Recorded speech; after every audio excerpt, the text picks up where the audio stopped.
Continuando con este conversatorio con Rafael Uribe, vamos a dedicar a hablar un rato de un gran liberal, un hombre histórico, el general Rafael Uribe.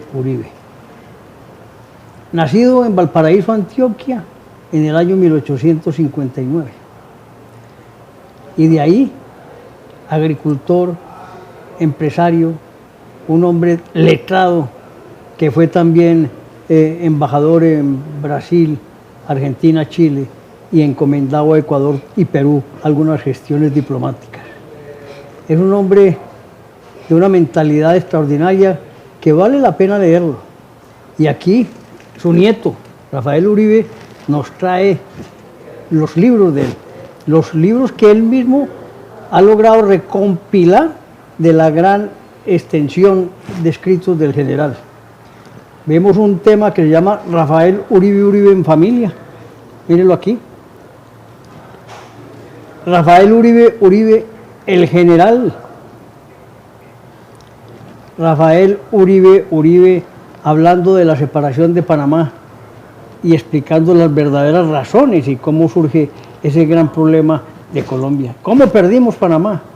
Sin luchar, sin hacer nada. En el escritorio, como dirían hoy. Aquí está Rafael Uribe, el pensador político y parlamentario. El diplomático. El magnicidio. Y uno que me parece estupendo, que se llama de cómo el liberalismo político colombiano no es pecado. Es un libro que vale la pena hojear, leer y entender parte de la problemática que surgió entre liberales y conservadores. Estos libros se consiguen en Amazon para que quienes quieran retomar la historia y el hilo conductor de nuestro país los lean, conozcan la historia imparcial por su nieto, Rafael Uribe. Rafael Uribe va a utilizar el computador no porque no se sepa la historia, sino que él mismo me dice, no me puedo equivocar en una sola fecha. De manera pues, entonces vamos a hablar de nuestro querido general Rafael Uribe, respetado, apreciado y añorado en nuestro terruño colombiano. Hablemos un poquito del general. Bueno, de su vida familiar inicialmente. Bueno, su vida familiar es impresionante. Él, el general, permanentemente le escribía cartas a su esposa y a sus hijos. Curiosamente, ahí está la vida familiar. Eso es un resumen de unas 600 o 700 cartas personales que el general Uribe le escribía a su familia. Un amor y una cantidad de reclamos cuando la esposa no le contestaba a tiempo, cuando no le llegaba la respuesta, decía usted que no sabe que yo estoy por aquí, porque él independientemente de las guerras, él trabajó mucho en la parte agrícola. Tenía su finca Hacienda Guarandaya aquí en Fredonia. Fuera de eso trabajó en Biotá, trabajó en Fuquene, trabajó en Chiquinquirá y allá manejaba fincas, y después en Tuluá, que también manejaba fincas. Él fue más agricultor que abogado. Él, en el intermedio de las guerras, antes de la guerra de los 1000 días, él se fue para el Rosario, y en el Rosario se graduó de abogado en solo 3 años, cuando la carrera era de 5. Y el profesor, que era un tipo muy valioso, cuyo nombre no recuerdo en este instante, el general le preguntó, bueno, dígame, profesor, ¿qué hago con mis libros y todo? He aprendido mucho de usted. Dice, yo de usted botaría todos esos libros y me dedicaría a otra cosa. Y así lo hizo el general. Se dedicó a la agricultura en lugar de la jurisprudencia, a pesar de que estuvo de procurador aquí en Antioquia después de que se graduó. Bueno, y de ahí vienen una cantidad de anécdotas después que... Qué maravilla, vamos, ¿no? que vamos a ver. Pero nunca perdió ese gran talante de pensador y escritor, ¿no? No, nunca. Eso es impresionante. Se escribió un libro, por ejemplo, que son poco más de 1000 páginas, son 2 tomos, que se llama Por la América del Sur, de todo lo que vio y cómo se podía mejorar y cómo se podía implementar en Colombia. En ese libro se incluyen cartas que le manda, por ejemplo, al gerente del ferrocarril de Antioquia. Le dice, vea, esto es lo que yo vi en el Ecuador, esto es lo que vi en la Argentina. Bueno, y una cosa impresionante, fuera de lo que le pasaba el informe al presidente de la República. Entonces, yo no sé a dónde le cabía tanta cosa. Increíble, eso a mí me sorprende porque no son muchos años de vida inclusive, ¿no? No, él murió de 55 años. 55 años, pero tiene todo un pensamiento que ha pasado la frontera de los años y sigue siendo presente. Es que él es prácticamente el generador de la reglamentación, de la legislación laboral de Colombia y de varios países de Sudamérica, que le copiaron a él sus ideas laborales. Es que los liberales son los grandes transformadores en la vida laboral colombiana. Así es. Así es. Desde el año 1915 con grandes reformas y acogiéndose, digamos, a los cambios del mundo frente al tema del trabajo, los horarios. Ellos fueron los impulsores. Pues para resumir, mi querido Antonio, en la parte laboral hubo ideas del general Uribe que se empezaron a aplicar 40 años después 40 años de su muerte. 40 años después de su muerte. Todavía tenían vigencia. Y creo que si nos ponemos a explicar, hoy podríamos aplicar todavía parte del pensamiento. Muchas ideas. ¿Verdad que es un hombre, y lamentablemente, mire usted, cómo grandes liberales han sido asesinados, ¿no? Así es. General Rafael Uribe, Jorge Eliezer Gaitán, Luis Carlos Galán, hombres que pudieron haber cambiado la historia de Colombia, pero vilmente asesinados por la envidia, la ignorancia y el miedo a las transformaciones. Pero encima de eso, todos han sido crímenes prácticamente que los han tapado y están en el aire. Sí, nadie sabe, es decir, puede haber, ni para hablar de ellas ahora, sospechas e indicios, cambios de abogados, cambios de... En fin, toda una maquinaria para el olvido que hace que esos crímenes nunca tengan el verdadero resultado en su investigación de quién fue el intelectual. Exacto. Y fuera de los ejecutantes, que como en el caso del general fueron Galarza y Carvajal, ¿no? Exacto. Pero en fin, vámonos para las cosas buenas, no hablemos de tragedias. Pero aquí sí permítame, yo digo que, mire que los hombres siguen viviendo. Viven a través del recuerdo. A través de ese recuerdo se transmite a otras generaciones y los hombres seguimos siendo con una vida inmensa a pesar de los años. Eso es muy cierto. Sí, así es. Hombre, el general estuvo en muchas guerras.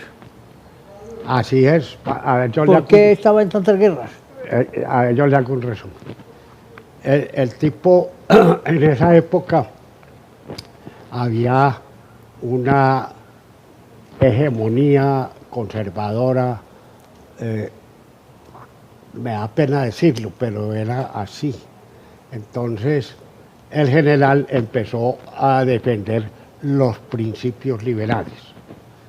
Y él tenía unas ideas sobre el Partido Liberal que chocaban un poquito con la idea centralista de la política del país y chocaba con la intervención de la Iglesia en los asuntos del Estado. Y él propuso que se separara, por ejemplo, la Iglesia y el Estado. Más o menos eso influyó en que él se matriculara en esas guerras. ¿Cuándo empezó? Él empezó a los 17 años. La batalla de los Chancos, que fue el 31 de agosto de 1876. En esa guerra, que es en el departamento del Cauca, que hoy es Valle del Cauca, cerca de Tuluá, ahí estuvo esa batalla, y había una cosa muy simpática, y era que en esa guerra los conservadores andaban con una medallita referente al Papa Pío IX, y entonces tenía al Papa por aquí y por detrás la cruz, y entonces le decían, se dice que a los que no les dan por el Pío, les dan por el nono. Ahí estaba la parte de Pío IX. ¿Eh? De Pío IX.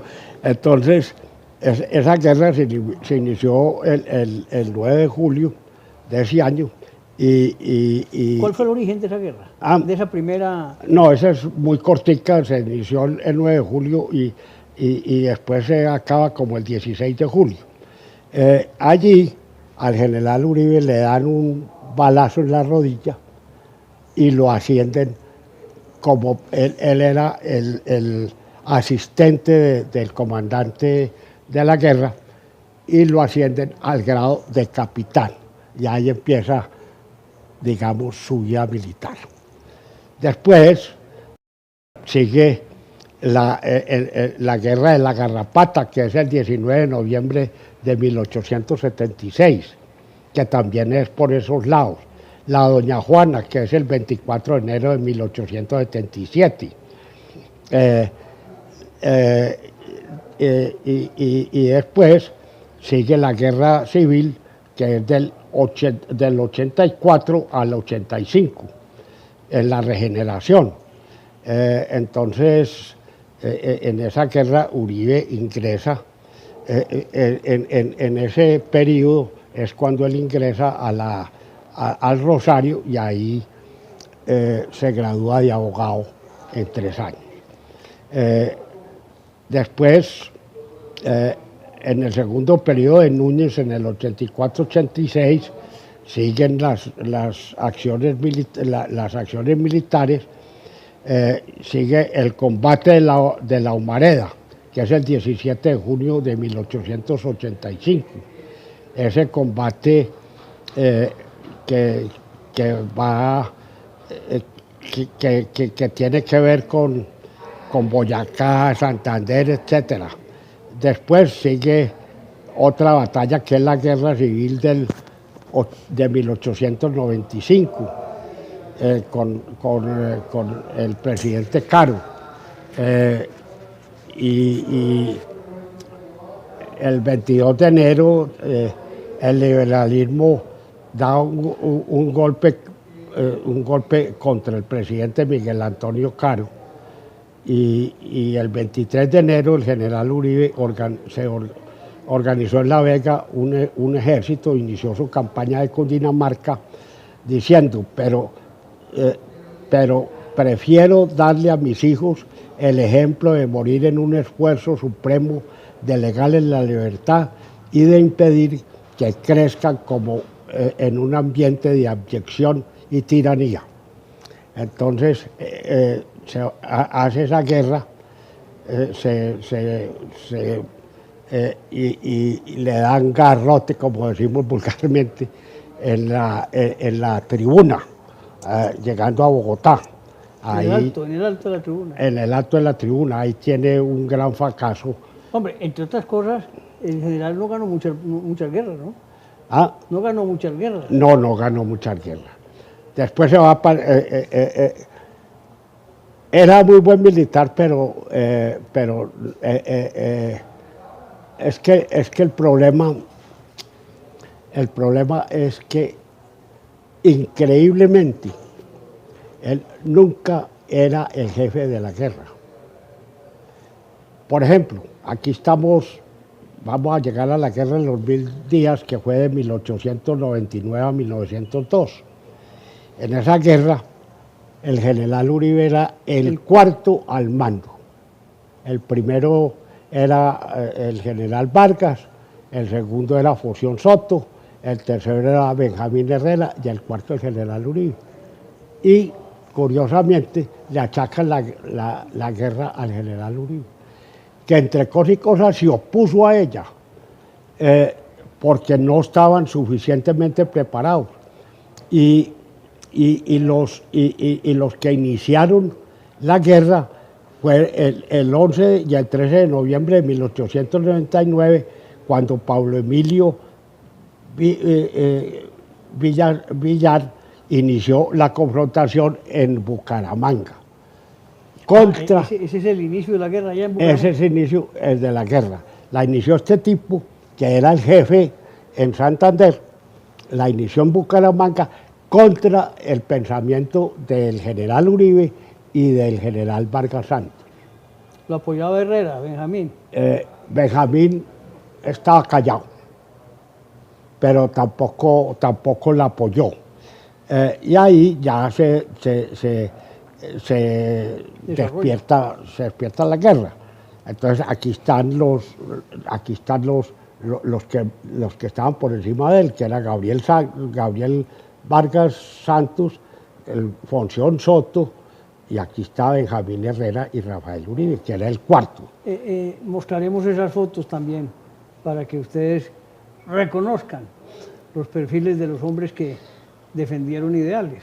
Y por el lado conservador lo manejaban el general Casabianca, el general Próspero Pinzón, el general Pedro Ospina y el general Juan Beto Barra. Entonces ahí empezaron las guerras. Curiosamente, después con los años, después de terminar en 1902 la guerra civil llamada los 1000 días, los mismos conservadores nombran al general como embajador, ¿no? Sí. Sí. Cosas simpáticas, ¿no? Sí, pero fue porque él hizo el manifiesto de paz en Nueva York, que el gobierno lo rechazó. Y aquí está, por ejemplo, esto, te voy a leer una cartica muy simpática, que una de las grandes triunfos del general fue la batalla de Peralonso. Y en la batalla del Peralonso dice, le pasa, Herrera estaba herido. Y entonces Uribe le pasa esta carta: general, vengo del Picacho, desde donde acabo de observar entre los que nos cargan por la amarilla.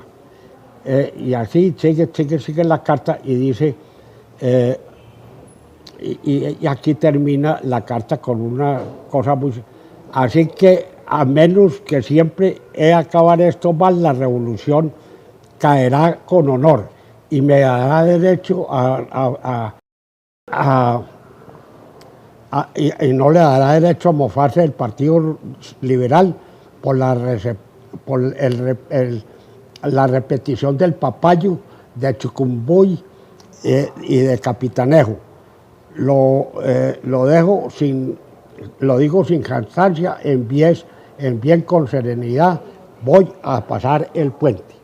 Y ahí es cuando pasa el puente, donde está todo el ejército conservador allá, y los derrota con 6 tipos. ¿Con 6? Con 6. Los otros se asustaron y los derrotó con 6.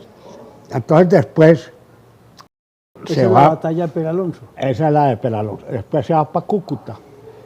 Allá hacen un sitio en Cúcuta se va primero a Pamplona y después a Cúcuta.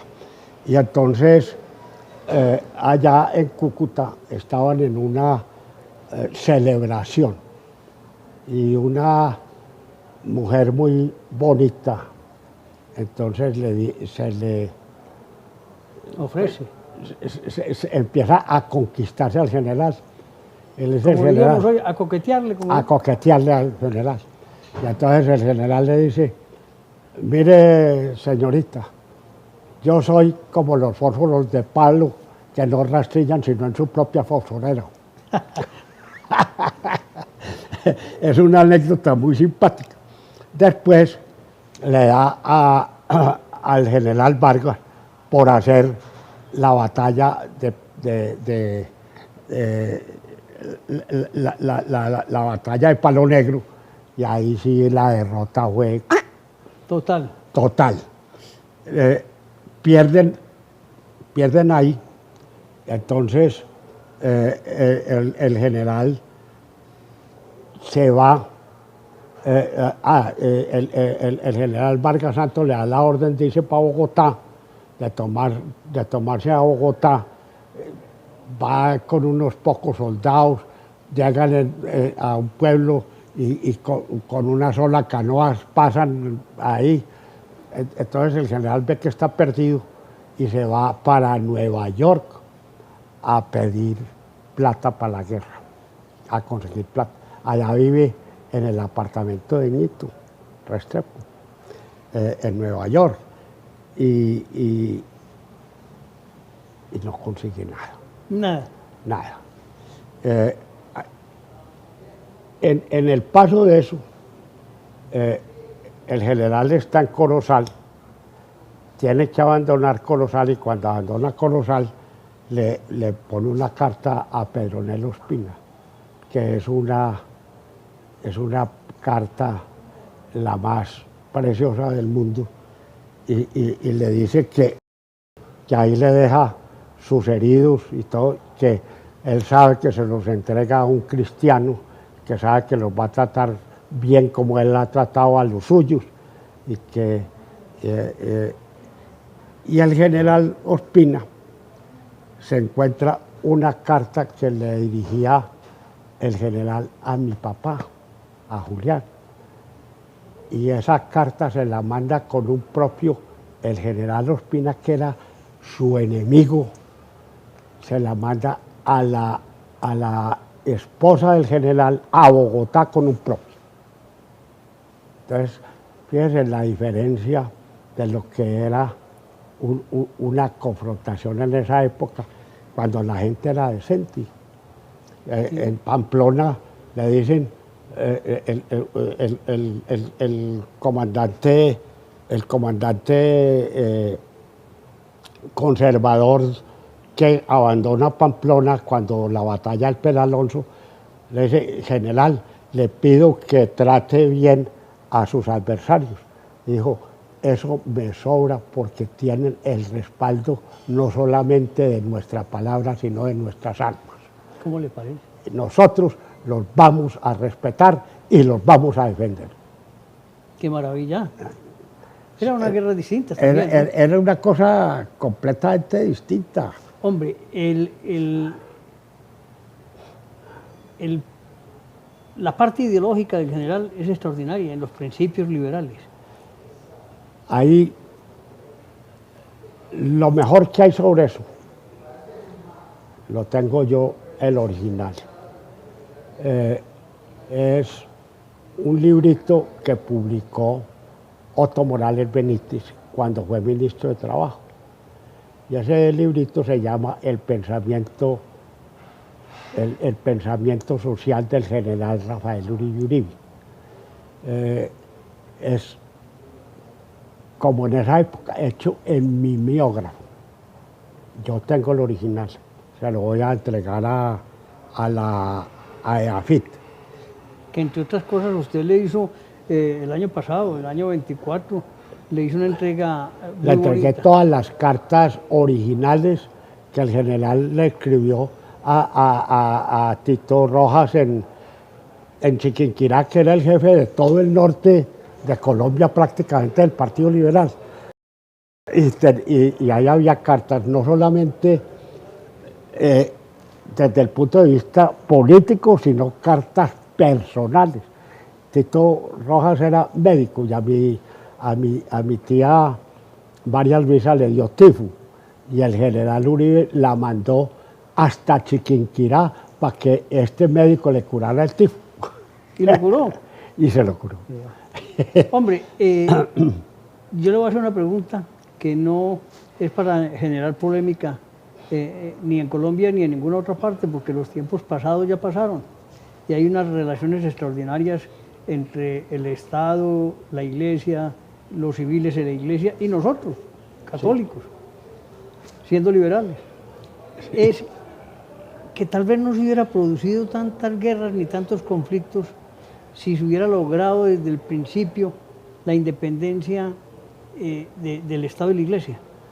Así es. Es que yo creo que a algunos sacerdotes se les fue la mano ahí.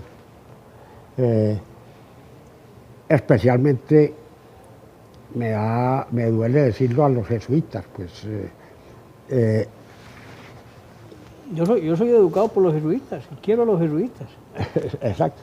Pero pues, mi papá nunca nos quiso, en cambio mi hermano sí estuvo de los jesuitas, pero mi papá nunca nos quiso meter a los jesuitas por eso, porque tenía esa reticencia del padre Bernstein, que era pues el gran jefe ahí.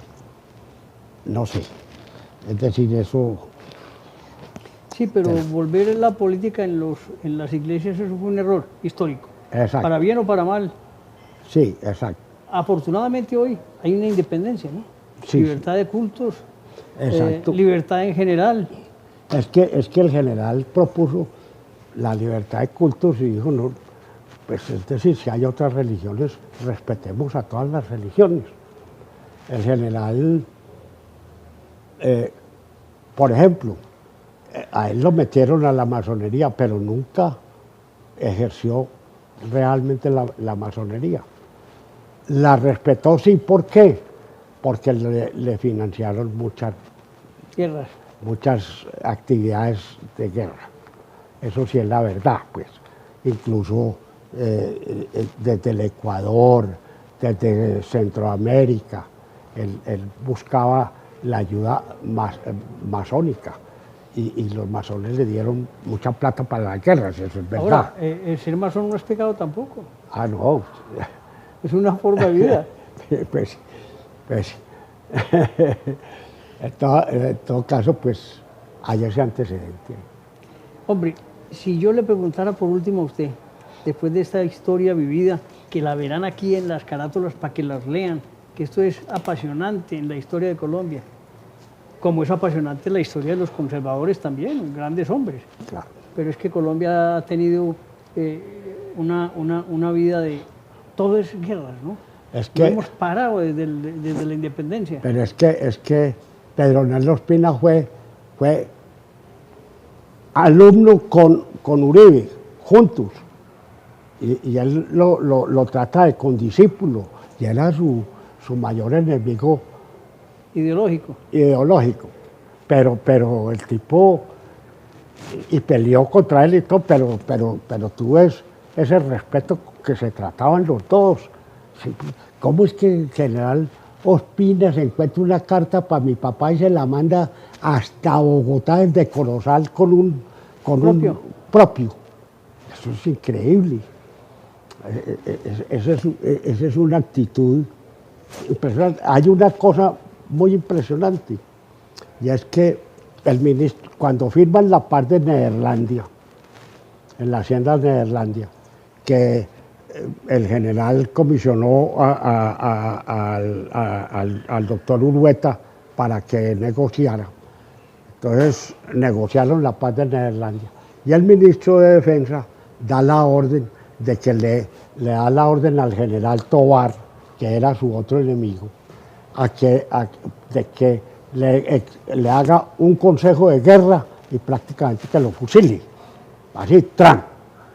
Y entonces le contesta el general Tovar un telegrama, que lo tiene un amigo mío, un telegrama donde le dice: la espada que tengo al cinto la he ganado con honor en las batallas que he estado. Y prefiero romperla sobre mi rodilla que mancharla con la sangre mal derramada y con el incumplimiento de mi compromiso con lo que me dictó el gobierno. ¿Cómo le parece? Hombre de palabra, su enemigo militar, y dice: prefiero romper la espada sobre mi rodilla. ¿Qué tal eso? Extraordinario, es que hay unas enseñanzas de todas esas guerras, el comportamiento de ambos bandos, el respeto inclusive por el honor, ¿no? El honor se respetaba. No, eso es una cosa impresionante. Y se respetaba la palabra, esto no se respeta. Es increíble. Del general, dígame una frase que a usted le recuerde y que la debemos recordar todos los colombianos. Tiene tantas. Las que quiera. Pero hay una que a mí toda la vida me ha impresionado. No por la belleza de la frase, sino por el significado de la frase. Y es que dice que el Partido Liberal es tan grande que le caben todas las ideologías. O sea que respeta a todo. A todo el mundo. A todo el mundo. ¿Y otra? Aquí, vea, hombre, es que es muy difícil. Pero sí, que yo lo sé, que lo cogí así de improviso. Me cogió usted con fuera de base. Me cogió fuera de base, pero aquí están, aquí tengo. Lo malo es que no las puedo leer, pero vea usted, en cada capitulito tengo una frase de eso. Dice una de ellas, en el libro de Pensador Político y Parlamentario, abro comillas, en las luchas pacíficas de los partidos, encuentro que debe conservarse la libertad de iniciativa en pensamiento y en acción, sin dejar de sujetarse en cuanto sea necesario y útil a la regla y autoridad común que rige las comunidades políticas. Rafael Uribe Uribe. Y otra, de Pensador. Del valor civil nace el civismo, virtud política que es elemento vital de la democracia y sentimiento que forma en el corazón de los buenos ciudadanos la adhesión a la cuna de la República y los impulsos a abnegarse por el bien de sus connacionales. Un pensamiento bellísimo, no, es que social, tiene unas profundo. cosas.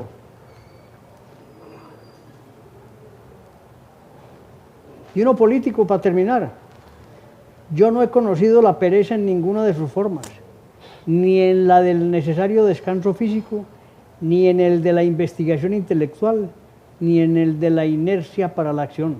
Ojalá algún día, honrándonos a mi padre y a mí, puedan ustedes decir lo mismo. ¡Qué belleza! No, eso es impresionante. Los invitamos pues a que vuelvan y miren, rebrujen la historia del general Uribe Uribe, su pensamiento, su lucha por Colombia y su respeto por el contrincante. Muchas gracias, Rafael Uribe, por este conversatorio enriquecedor. Muchas gracias a ti, que has tenido la confianza de invitarme a esto, que es algo que no merezco, pero muchas gracias. Se lo merece de todas formas.